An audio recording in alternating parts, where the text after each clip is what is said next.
Man, so you had Buick with the 3-liter V6 turbo.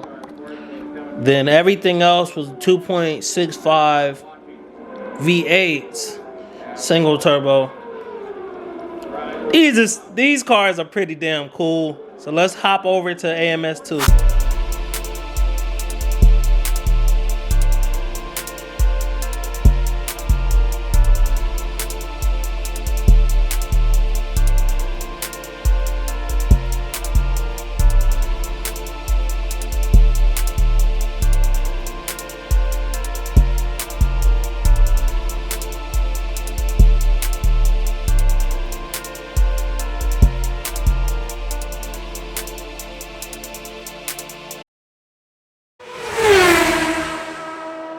Alright guys, before we hop on track, I did want to show a couple of cool things I came across.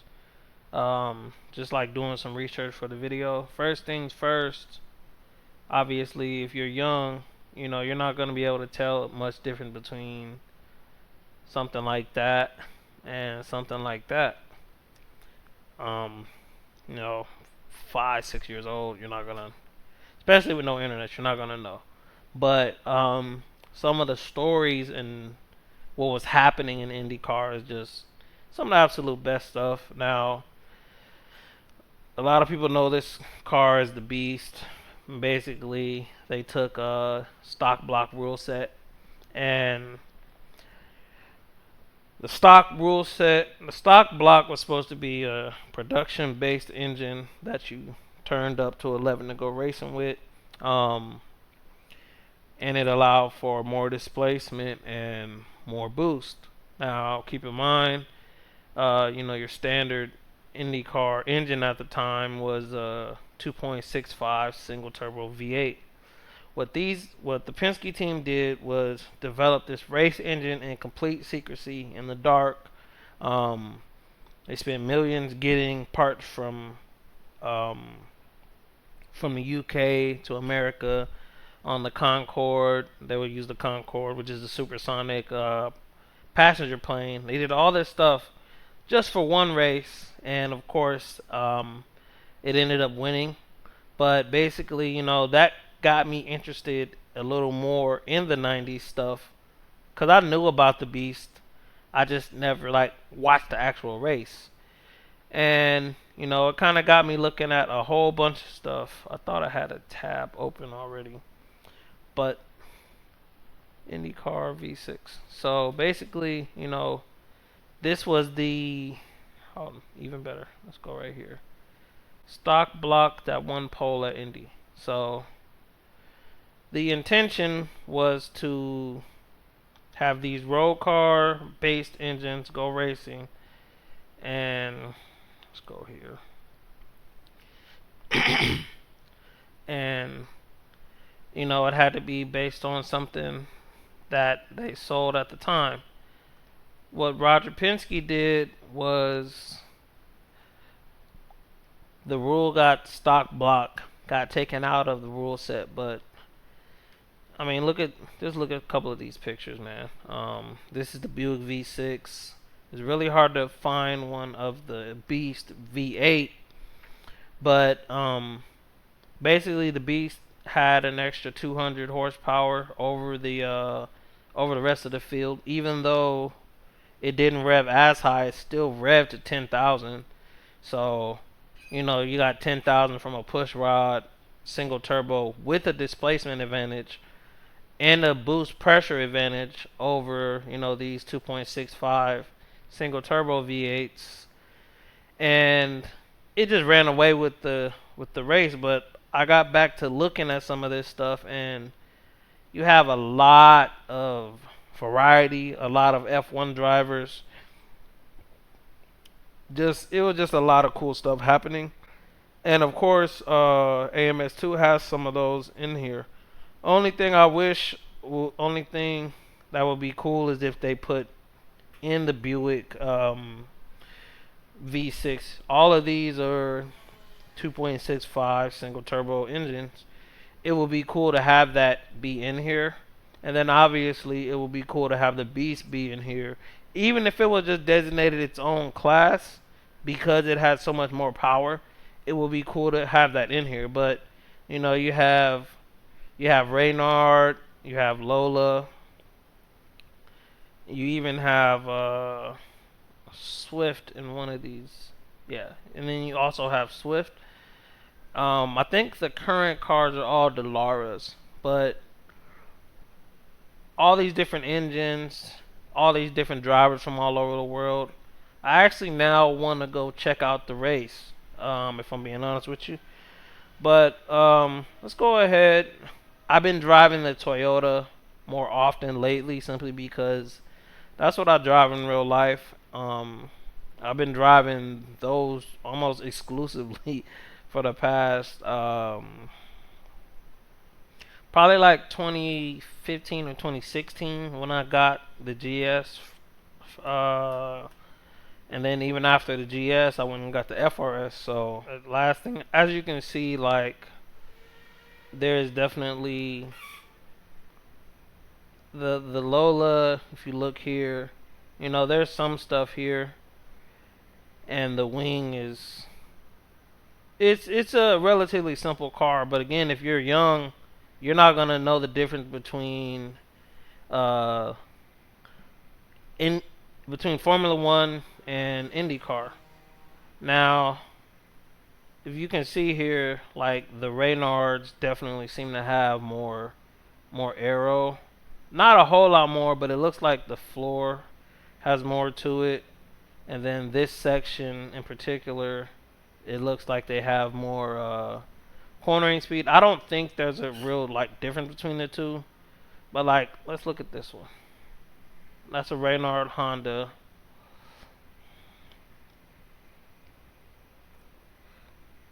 It's not gonna be that different from, and I hate to, and I hate to do it, but you know something like this. When you're young, they're not that different. So it kind of got me interested.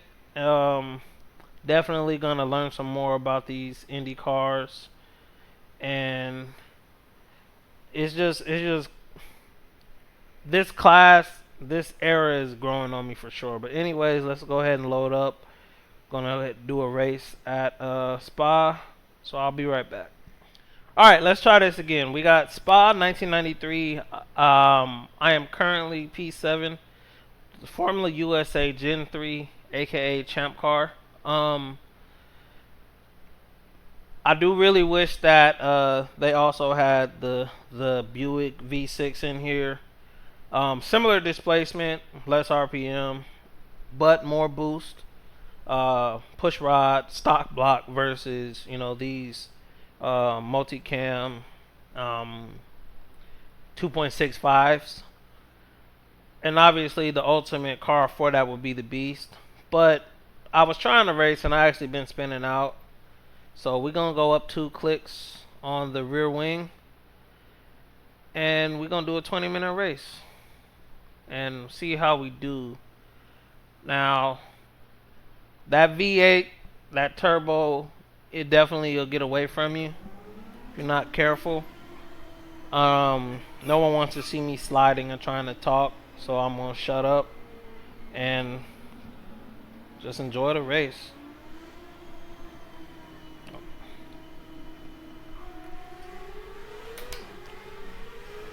Everyone wants a sharp front end, but no one wants to spin around.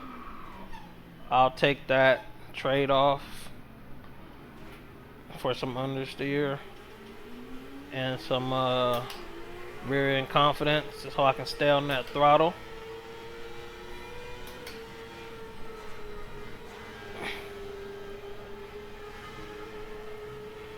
It's definitely there.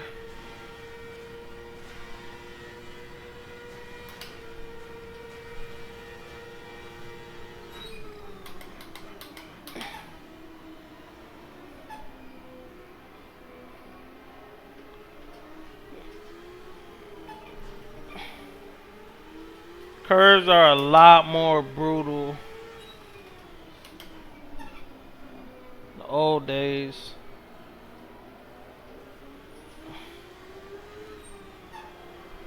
Funny, I was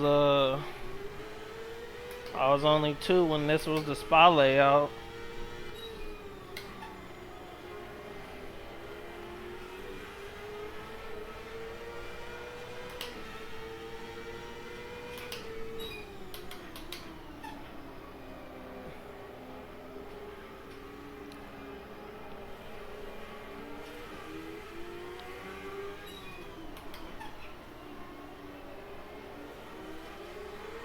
Oh, big crash.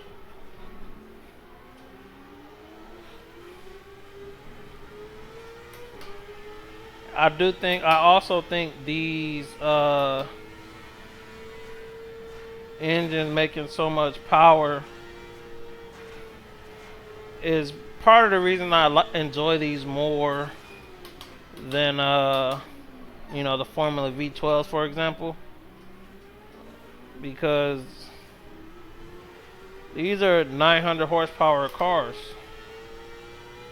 So like, who wouldn't want to race with that? And like, even crazier, I was looking. Now I do remember hearing about Nigel Mansell, even Senna driving some of these. Sitting there thinking about it, I think Senna did a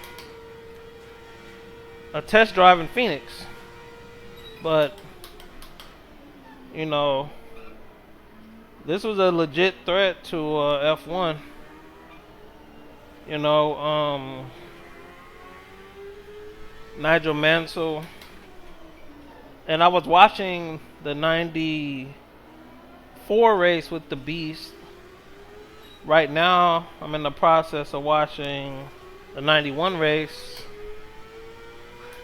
and actually, Bernie Ecclestone paid Nigel Mansell's paid him out to not race in America. He paid his contract for that year, and that's absolutely crazy to think about.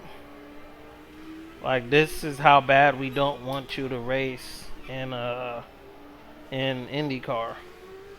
I just wish I was around a little more to like enjoy it in its prime. But you had a lot of NASCAR guys, but you also had a lot of um, F1 guys that had success in F1. The Andretti family, so it was 4 of them racing. It's just cool to see. A little worried about this V8 causing me to spin. It's funny, like F1 have these rumors of going back to NA. I personally don't think they should, just because turbos have so much road relevance. But like, maybe they should do a single turbo V8.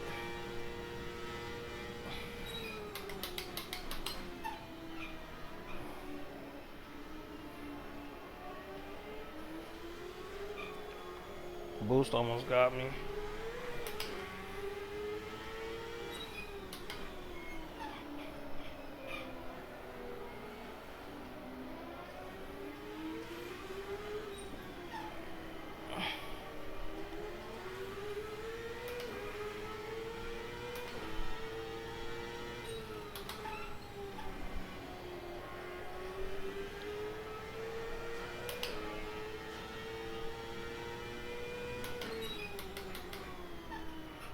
Yeah, this is my favorite class.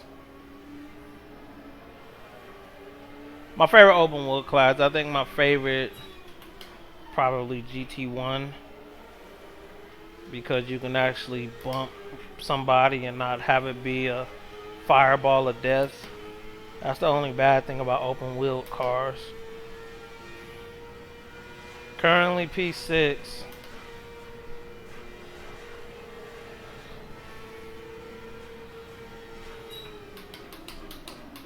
Oh!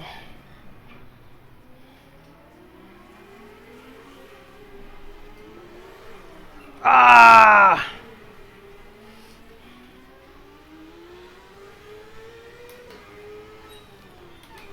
Bus stop, man. You get caught up, especially trying to talk and race.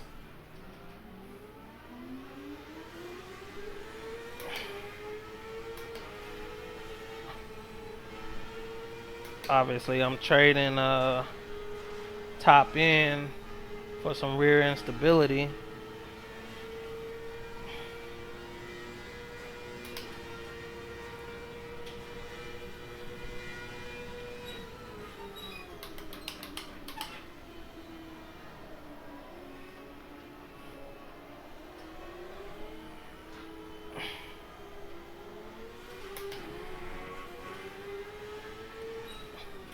I seen a video or watching that old race.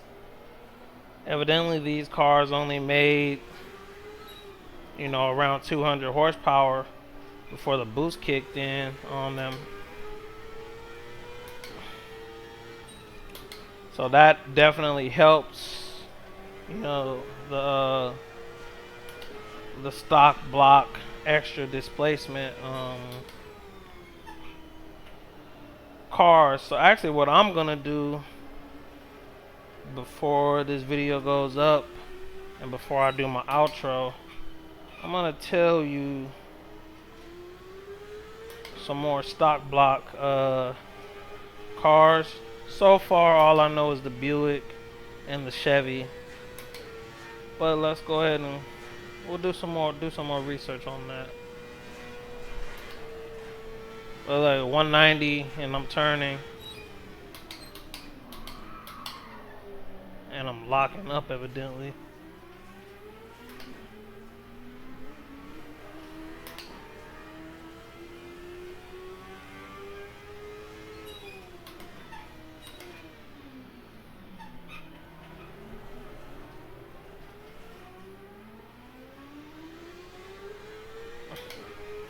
I think this race is gonna end in the dark.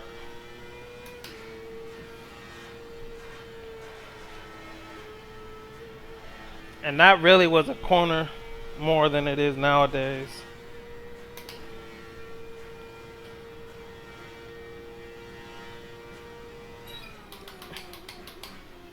Yeah, I got the times multiplier on here.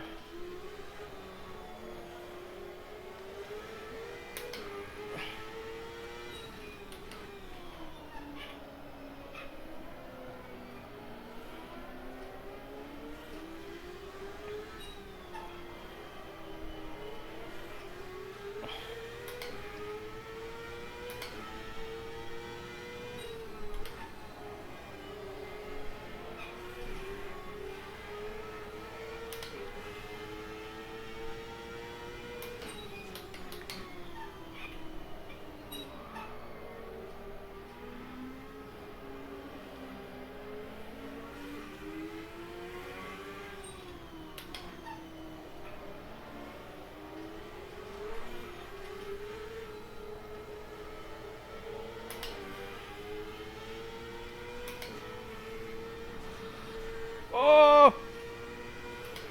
Oh!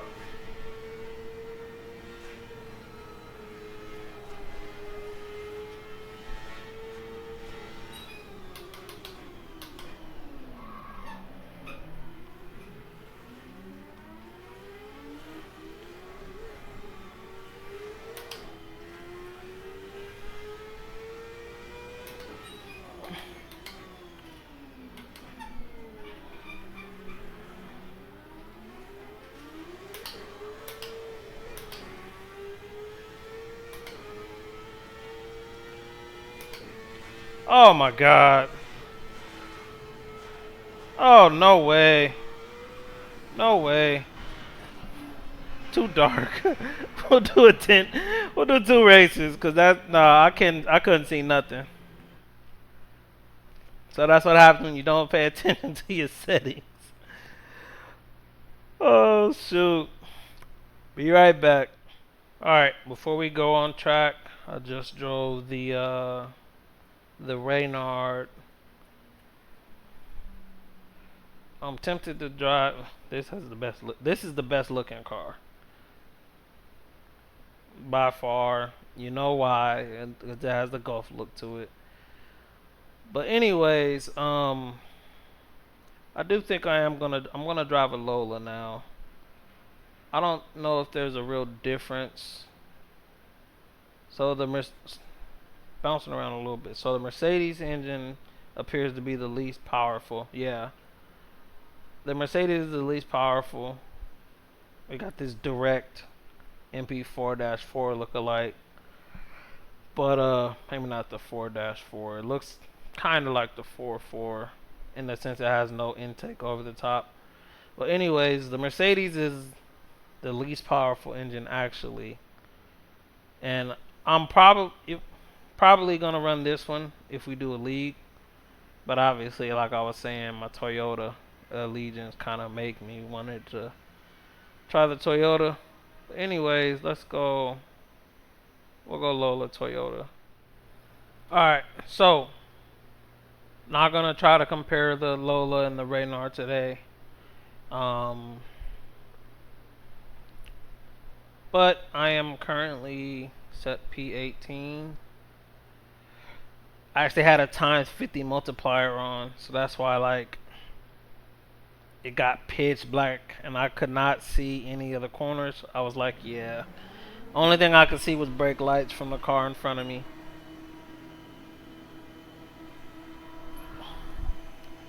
That's a good looking grid though, isn't it?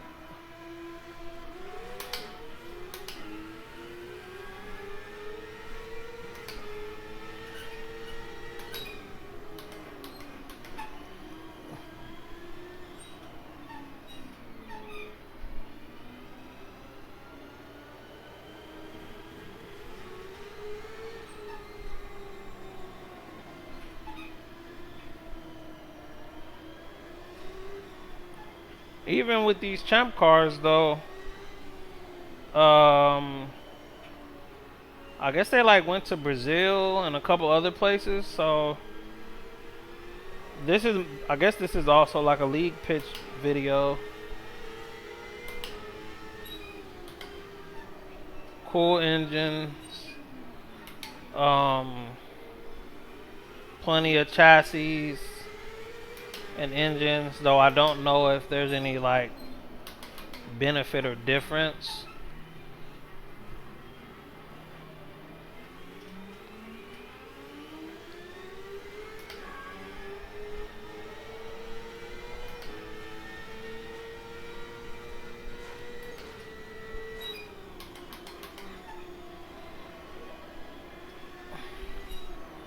Light enough, fast enough.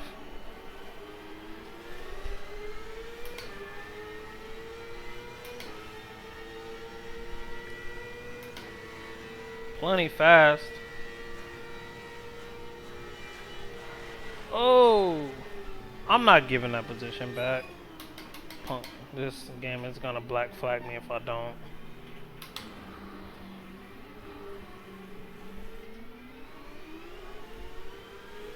Unsport. It's not great.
Get out the way.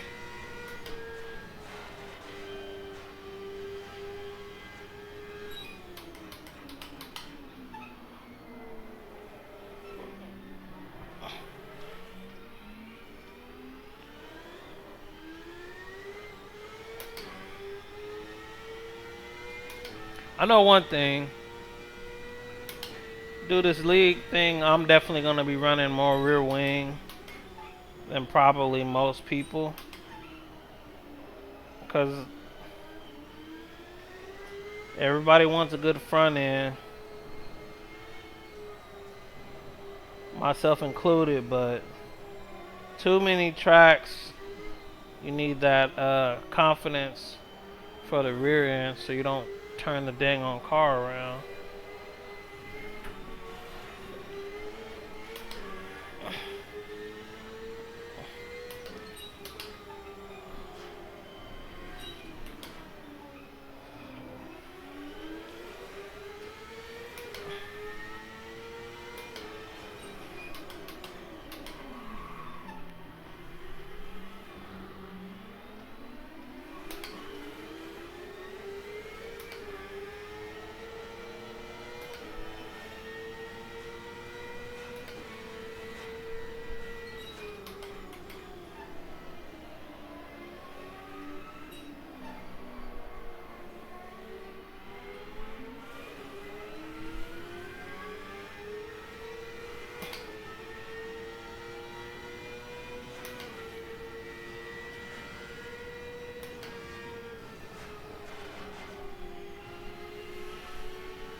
Hey, slingshot out of that corner.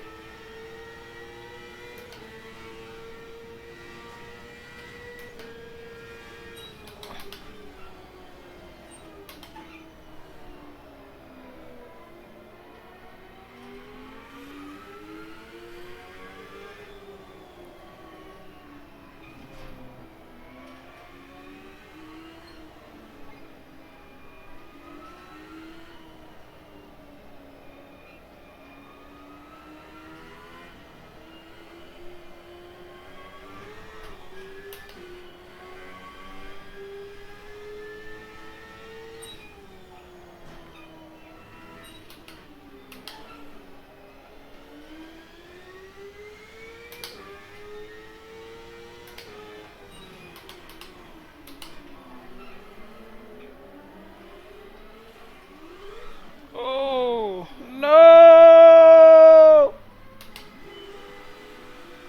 It's going so good. We don't care about cutting off AI. If I can get on the back on the dang on track. Oh god.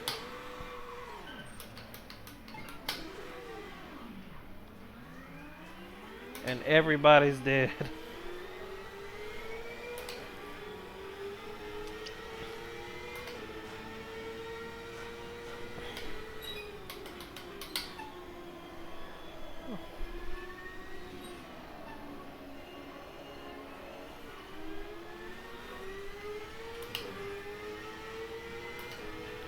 Gotta run on this guy though.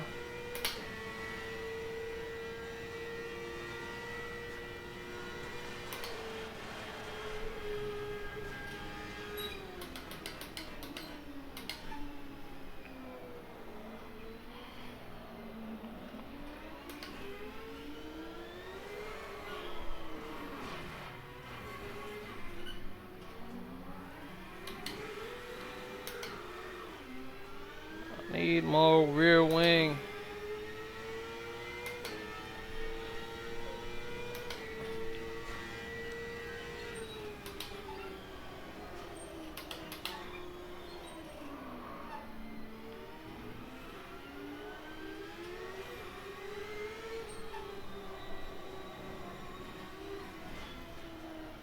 Oh yeah, just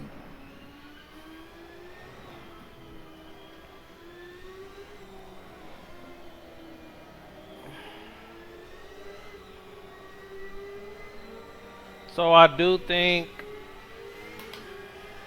Captain Obvious, but the Lola makes less downforce than the Reynard.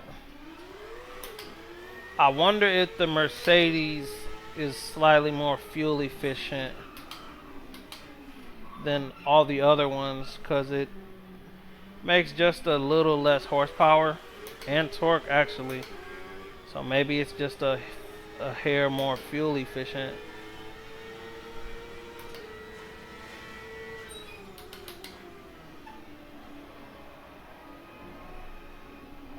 As of right now, it's Lola Toyota for me, or Reynard Toyota.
Well, I passed that Mercedes like it was standing still.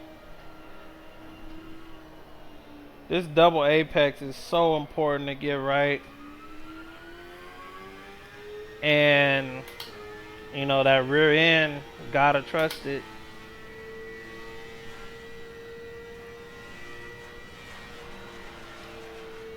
Good old 130R.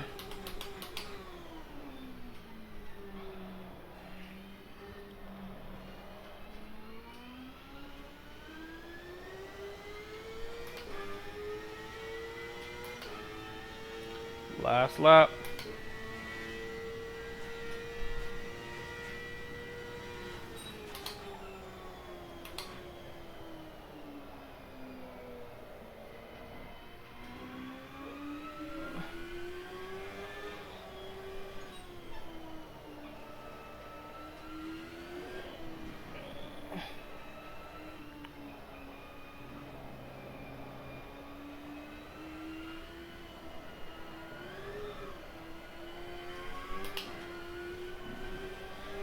Ah!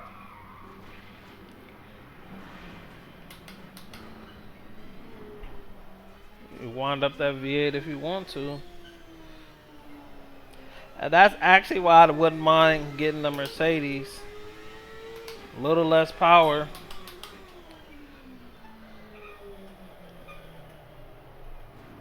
The Reynard Mercedes though, cause I want that extra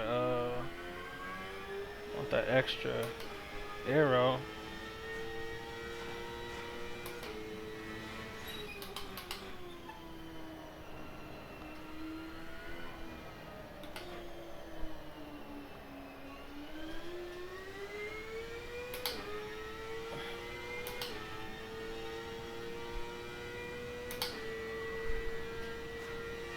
But yeah, I think this will be a good class to run. Qualifying. No nighttime races. Ah.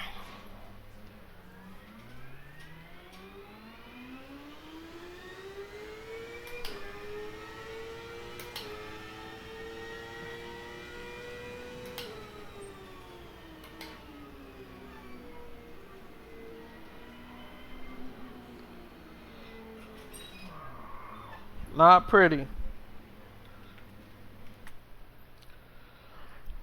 See, computer's best lap was a 45.8. My best lap was a 44.6.